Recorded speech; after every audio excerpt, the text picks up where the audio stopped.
नमस्कार दोस्तों, आज हम बात करने वाले हैं द साइकोलॉजी ऑफ इन्वेस्टिंग के बारे में।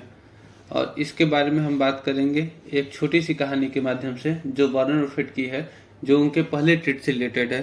तो जैसा कि हम जानते हैं, वॉरेन बफेट अमेरिका के एक बहुत बड़े निवेशक हैं और इस समय दुनिया में उनकी बहुत ज़्यादा ख्याति है क्योंकि एक वो बहुत अच्छे सफल निवेशक रहे हैं।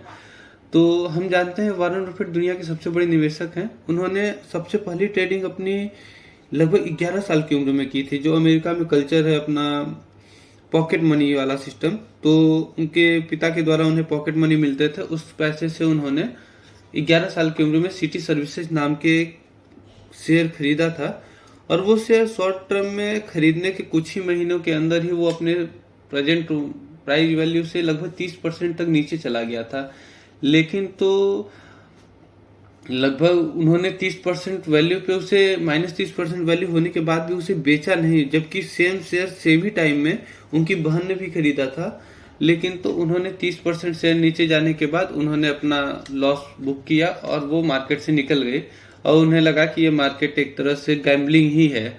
लेकिन तो जब वॉरेन बफेट अपने पिता के द्वारा इस शेयर में ट्रेडिंग करते हुए या इन्वेस्टिंग करते हुए देखते थे और कुछ कुछ थोड़ी मोड़ी नॉलेज थी उनके पास, 11 साल के बच्चे को उतनी ज्यादा नॉलेज तो नहीं थी, फिर भी कुछ हद तक नॉलेज थी। तो उन्होंने उसको अपने पास होल्ड किया और लॉस बुक नहीं किया। और लगभग कुछ सालों के बाद उन्होंने, जब मार्केट ठीक हुआ, अपनी प्रेजेंट कंडीशन ठीक की, तो वही शेयर लगभग उन्होंने सेम प्राइस से लगभग 200 गुना ऊपर पे बेचा। तो बताते हैं कि इस छोटी सी उम्र में वॉरेन बफेट ने बताया कि उन्होंने दो चीजें सीखी जो बहुत ज्यादा इंपॉर्टेंट थी। पहला, शॉर्ट टर्म में बाजार हमारे साइकोलॉजी के साथ खेलता है। वो हमारे साइकोलॉजी के ऊपर, ये हमारे दिमाग के ऊपर ये प्रेशर बनाता है कि या तो हमने गलत स्टॉक खरीद दिया है, शेयर मार्केट ठीक नहीं है। शॉर्ट टर्म में मार्केट हमारे साइकोलॉजी के साथ बहुत ज्यादा खेलता है। और उन्होंने बोला कि शॉर्ट टर्म पे हमें डिसीजन नहीं लेना चाहिए।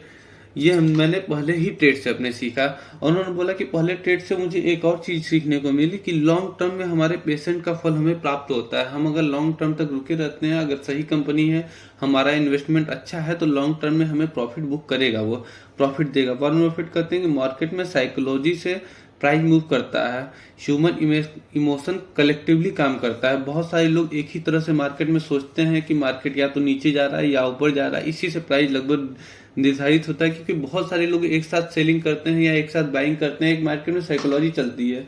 जैसे बियर मार्केट का फेज होता है, तो बियर मार्केट में लोगों के दिमाग में होता है कि मार्केट नीचे ही जाएगी, या फिर बुल मार्केट में लोग ये भूल ही जाते हैं कि मार्केट ऊपर भी जाएगी, नीचे भी आ सकती है, बस ऊपर ही नहीं जाएगी।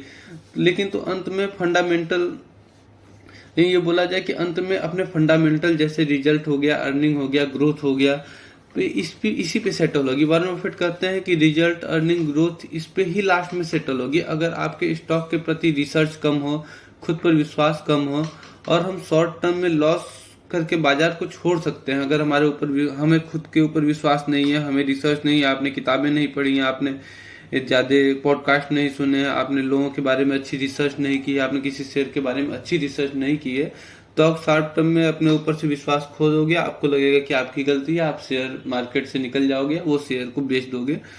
तो अंत में उनका है कि आप अच्छी रिसर्च कीजिए। लास्ट में आपका जो भाव मिलेगा, शेयर पे जो भाव मिलेगा, वो अर्निंग, रिजल्ट और ग्रोथ पे ही सेटल होगा लास्ट में।